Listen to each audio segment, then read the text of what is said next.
Good morning and happy Friday. This is Mark. And if you were able to join us this past weekend, I shared 3 simple prayers. Lord, have mercy, open my eyes, and help me follow. And I hope you've been praying these things, not because the words are magic, but because they remind us of our dependency on God's grace, His power, and His provision. Well, today I want to show you one more prayer that comes out of a fascinating story in the Old Testament book of 2nd Chronicles, where at verse 20, the basic setup is this.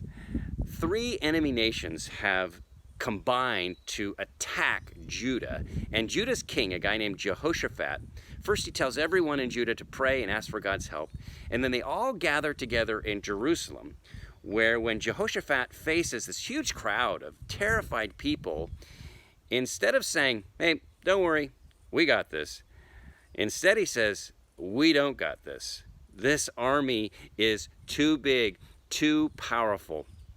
Kind of refreshing that this leader would share his limitations with his people, but that's exactly what Jehoshaphat does. And then he leads them in a prayer where at verse 12 he says this, God, we do not know what to do, but our eyes are on you. Isn't that great? We don't know what to do, God, but our eyes are on you. Well, how about things in your life right now? Maybe you feel bogged down by all the things brought upon us by this pandemic. You feel like you don't have the strength, the optimism, the hope, the patience, whatever it is that you normally would because of the stress that we're all feeling.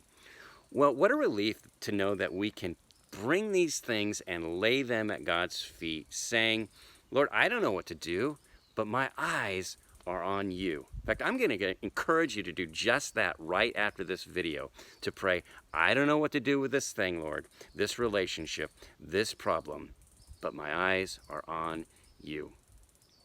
You know, after Jehoshaphat prayed what he did to the Lord, God answers him at verse 15, and he says this, do not be afraid or discouraged because of this vast army, for the battle is not yours, but God's.